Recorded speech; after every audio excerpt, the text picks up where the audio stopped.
Grandma Laura, and my book today is Wilma Unlimited. The author who wrote the words is Kathleen Cruel, and the illustrator who drew the pictures is David Diaz. No one expected such a tiny girl to have a first birthday. In Clarksville, Tennessee, in 1940, life for a baby girl who weighed just over 4 pounds at birth was sure to be limited. But most babies didn't have 19 older brothers and sisters to watch over them. Most babies didn't have a mother who knew home remedies and a father who worked several jobs. Most babies weren't Wilma Rudolph.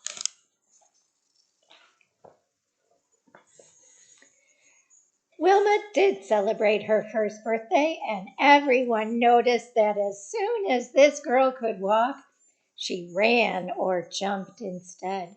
She worried people, though. She was always so small and sickly.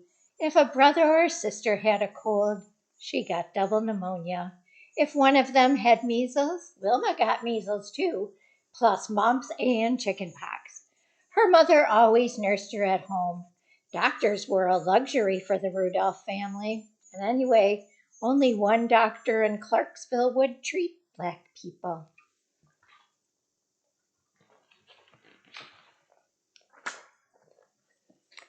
Just before Wilma turned 5, she got sicker than ever. Her sisters and brothers heaped all the family's blankets on her, trying to keep her warm. During that sickness, Wilma's left leg twisted inward, and she couldn't move it back. Not even Wilma's mother knew what was wrong. The doctor came to see her then. Besides scarlet fever, he said, Wilma had also been stricken with polio. In those days, most children who got polio either died or were permanently crippled. There was no cure. The news spread around Clarksville. Wilma, that lively girl, would never walk again.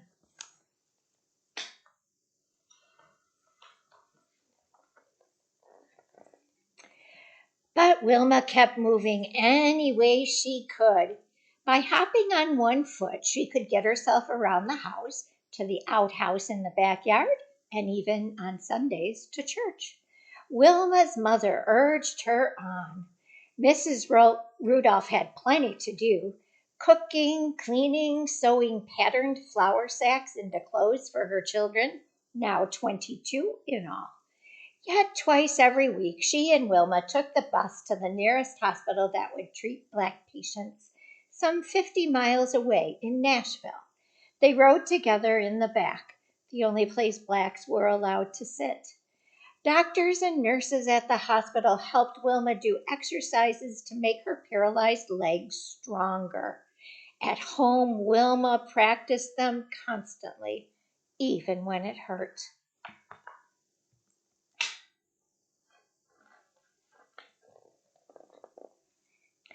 To Wilma, what hurt most was that the local school wouldn't let her attend because she couldn't walk. Tearful and lonely, she watched her brothers and sisters run off to school each day, leaving her behind. Finally, tired of crying all the time, she decided she had to fight back somehow. Wilma worked so hard at her exercises that the doctors decided she was ready for a heavy steel brace. With the brace supporting her leg, she didn't have to hop anymore. School was possible at last. But it wasn't the happy place she had imagined. Her classmates made fun of her brace.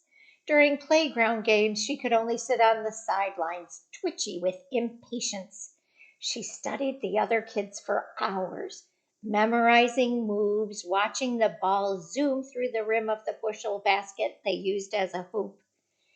Wilma fought the sadness by doing more leg exercises. Her family always cheered her on, and Wilma did everything she could to keep them from worrying about her. At times, her leg really did seem to be getting stronger. Other times, it just hurt.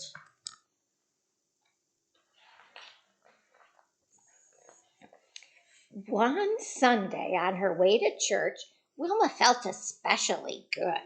She and her family had always found strength in their faith, and church was Wilma's favorite place in the world.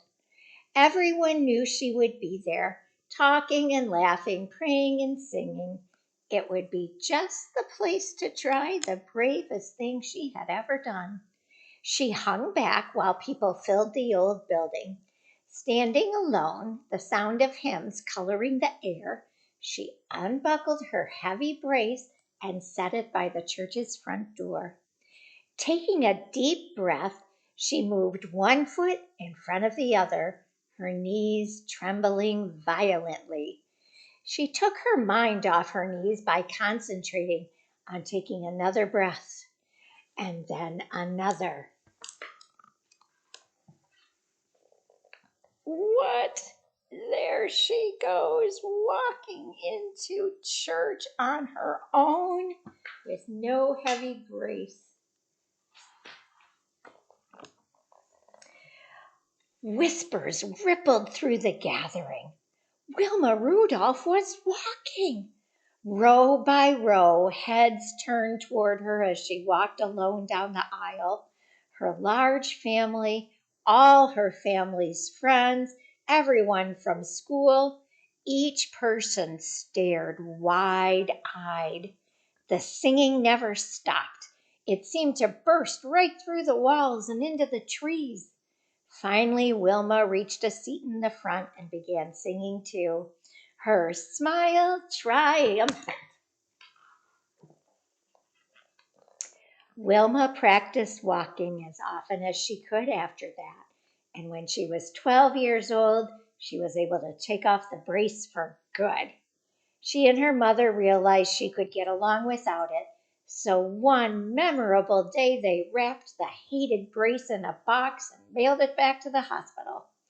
As soon as Wilma sent that box away, she knew her life was beginning all over again. After years of sitting on the sidelines, Wilma couldn't wait to throw herself into basketball, the game she had most liked to watch. She was skinny, but no longer tiny. Her long legs would propel her across the court and through the air, and she knew all the rules and all the moves. In high school, she led her basketball team to one victory after another.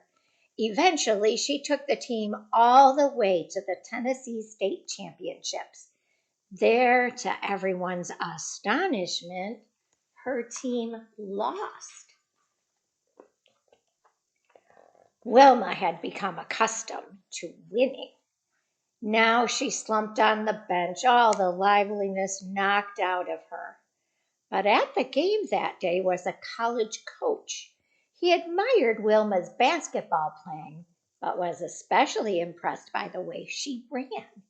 He wanted her for his track and field team. With his help, Wilma won a full athletic scholarship to Tennessee State University. She was the first member of her family to go to college.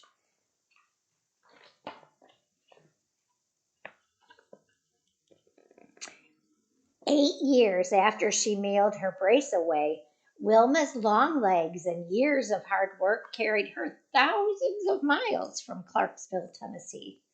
The summer of 1960, she arrived in Rome, Italy, to represent the United States at the Olympic Games as a runner. Just participating in the Olympics was a deeply personal victory for Wilma, but her chances of winning a race were limited. Simply walking in Rome's shimmering heat was a chore, and athletes from other countries had run faster races than Wilma ever had. Women weren't thought to run very well. Anyway, track and field was considered a sport for men, and the pressure from the public was intense. For the first time ever, the Olympics would be shown on television, and all the athletes knew that more than 100 million people would be watching. Worst of all, Wilma had twisted her ankle just after she arrived in Rome. It was still swollen and painful on the day of her first race.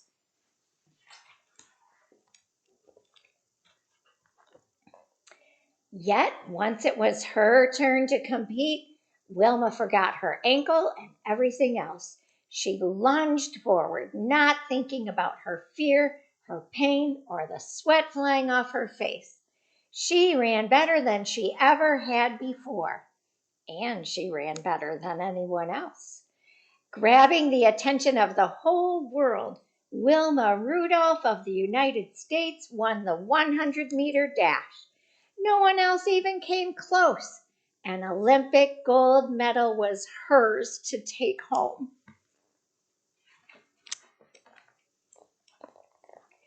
So when it was time for the 200-meter dash, Wilma's graceful long legs were already famous. Her ears buzzed with the sound of the crowd chanting her name. Such support helped her ignore the rain that was beginning to fall. At the crack of the starting gun, she surged into the humid air like a tornado. When she crossed the finish line, she had done it again. She finished far ahead of everyone else. She had earned her second gold medal. Wet and breathless, Wilma was exhilarated by the double triumph. The crowd went wild. The 400-meter relay race was yet to come. Wilma's team faced the toughest competition of all, and as the fourth and final runner on her team, Wilma had to cross the finish line. And there they go, passing the baton from one to another like they do in a relay race.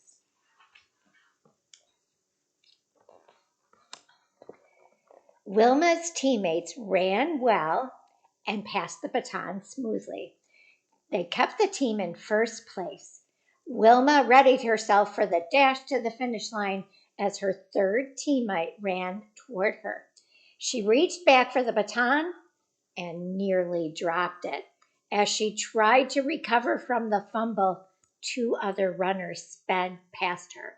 Wilma and her team were suddenly in third place. Ever since the day she had walked down the aisle at church, Wilma had known the power of concentration. Now, legs pumping, she put her mind to work. In a final, electrifying burst of speed, she pulled ahead. By a fraction of a second, she was the first to blast across the finish line. The thundering cheers matched the thundering of her own heart.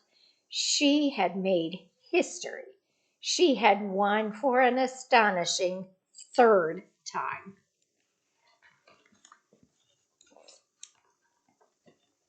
At her third ceremony that week, the band played Star Spangled Banner, and Wilma stood tall and still, like a queen, the last of her 3 Olympic gold medals hanging around her neck. Wilma Rudolph, once known as the sickliest child in Clarksville, had become the fastest woman in the world. And that's our story for today. So the title of this book is Wilma Unlimited, but it could be You Unlimited. You can start writing your unlimited story today. See you next time.